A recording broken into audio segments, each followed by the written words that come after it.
ಈ ಮನೇಲಿರುವಂತ last second ವರ್ಗೂ ನಮಗೆ ನಾವು ನಿಂತ್ಕೊಳ್ಳೇಬೇಕಾಗತ್ತೆ. ಅದ್ ನೀವು ಮಾಡ್ತಾ ಇದ್ದೀವಿ. ಎಸ್ ಸ್ನೇಹಿತರೆ, ನಿಮ್ಮೆಲ್ರಿಗೂ ತಿಳಿದಿರೋ ಹಾಗೆ ನಮ್ಮ ಗೌತಮಿ ಅವರು ಮಂಜು ಅವ್ರನ್ನ ಯಾವತ್ತೂ ಬಿಟ್ಕೊಂಡು ಕೊಟ್ಟಿರ್ಲಿಲ್ಲ. ಮಂಜು ಅಂದ್ರೆ ನಿಮ್ಗೆಲ್ರಿಗೂ ಗೊತ್ತಿರುತ್ತೆ, ಉಗ್ರಂ ಮಂಜು ಅವರು. ಎಸ್, ನೀವೆಲ್ಲರೂ ತಿಳ್ಕೊಂತಾ ಇರೋ ತರ ಉಗ್ರಂ ಮಂಜು ಅವರನ್ನ ನಮ್ಮ ಗೌತಮಿ ಜಾಧವ್ ಅವರು ಯಾವುದೇ ಕಾರಣಕ್ಕೂ ಬಿಟ್ಕೊಂಡು ಕೊಟ್ಟಿರ್ಲಿಲ್ಲ.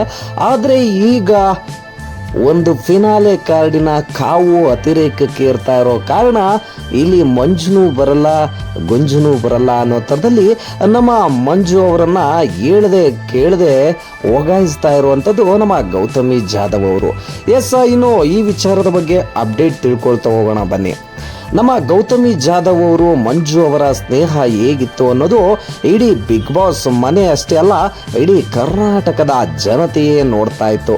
ಎಸ್, ಈಗ ಆ ಉಗ್ರಂ ಮಂಜು ಮತ್ತೆ ಗೌತಮಿ ಜಾಧವ್ರ ವಿಚಾರದಲ್ಲಿ ಬಿರುಕು ಮೂಡಿರುವಂಥದ್ದು.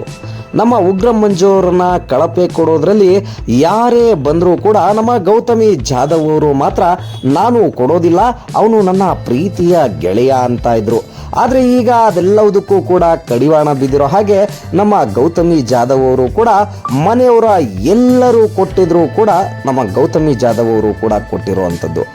ಇನ್ನು ವಿಶೇಷ ಅಂತಂದರೆ ನಮ್ಮ ಹನುಮಂತು ಅವರು ಅಂತ ಅಂದರೆ ಕೇಳಬೇಕಾದ್ರು ಒಂದಲ್ಲ ಒಂದು ರೀತಿಯ ವಿಭಿನ್ನ ವಿಚಿತ್ರ ಕಾಮಿಡಿ ಮಾಡೋದ್ರಲ್ಲಿ ಸೆನ್ಸೇಷನಲ್ಲೇ ಸೃಷ್ಟಿ ಮಾಡಿರುವಂಥವ್ರು ನಮ್ಮ ಹನುಮಂತು ಅವರು. ಎಸ್, ನಮ್ಮ ಹನುಮಂತು ಅವರು ನಮ್ಮ ಮಂಜಣ್ಣ ಕಾಕ ಚೆಂದಾಗಿ ಆಡ್ತಾ ಇಲ್ಲ ಅಂತಕ್ಕಂಥದ್ದನ್ನ ಹೇಳಿ ಸದ್ದು ಆಗ್ತಾ ಇರ್ತಕ್ಕಂಥದ್ದು. ಮತ್ತು ಇನ್ನು ನಮ್ಮ ಮೋಕ್ಷಿತಾ ಪೈ ಅವರು ಕೂಡ ನಾನೇನು ಕಮ್ಮಿ ಇಲ್ಲ ಅಂತ ಅಂದ್ಬಿಟ್ಟು ಉಗ್ರಂ ಮಂಜು ಅವರ ಬಗ್ಗೆ ವಿಚಿತ್ರವಾಗಿ ಹೇಳಿಕೆ ಕೊಟ್ಟಿದ್ದಾರೆ. ಇವರು ಆಡೋದಕ್ಕೆ ಅಂತ ನಿಂತರೆ ಸಾಕು, ಯಾರನ್ನೂ ಕೂಡ ನೋಡೋದಿಲ್ಲ, ಅವರಿಗೆ ಏನಾಗುತ್ತೆ ಅನ್ನೋ ಪರಿವು ಕೂಡ ಇರೋದಿಲ್ಲ ಅಂತ ನಮ್ಮ ಗೌತಮಿ ಜಾಧವ್ ಅವರು ಹೇಳಿದ್ದಾರೆ. ಅದಕ್ಕೆ ಸಾಕ್ಷಿ ಎಂಬಂತೆ ನನ್ನ ಕೈಯಲ್ಲಿ ಆಗಿರೋ ಗಾಯ ಅಂತ ಗಾಯ ತೋರಿಸ್ತಾ ಇರುವಂಥದ್ದು ಇನ್ನೊಂದು ವಿಶೇಷ. ಎಸ್, ನೀವಿನ್ನು ನಮ್ಮ ಚಾನಲ್ಗೆ ಹೊಸದಾಗಿ ಜಾಯ್ನ್ ಆಗಿದ್ರೆ ಈಗಲೇ ನಮ್ಮ ಚಾನಲ್ನ ಸಬ್ಸ್ಕ್ರೈಬ್ ಮಾಡ್ಕೊಳ್ಳೋದ್ರ ಜೊತೆ ನಮಗೆ ಸಪೋರ್ಟ್ ಮಾಡೋದ್ರನ್ನ ಮರಿಬೇಡಿ. ಇನ್ನೂ ವಿಷಯಕ್ಕೆ ಬಂದ್ಬಿಡೋಣ. ಫಿನಾಲೆ ಅಂತೂ ಇನ್ನೇನು ಹತ್ರದಲ್ಲೇ ಇದೆ ಕಣ್ರಿ, ಇನ್ನು ಬೆರಳೆಣಿಕೆಗಳ ಅಷ್ಟೇ ಇದೆ.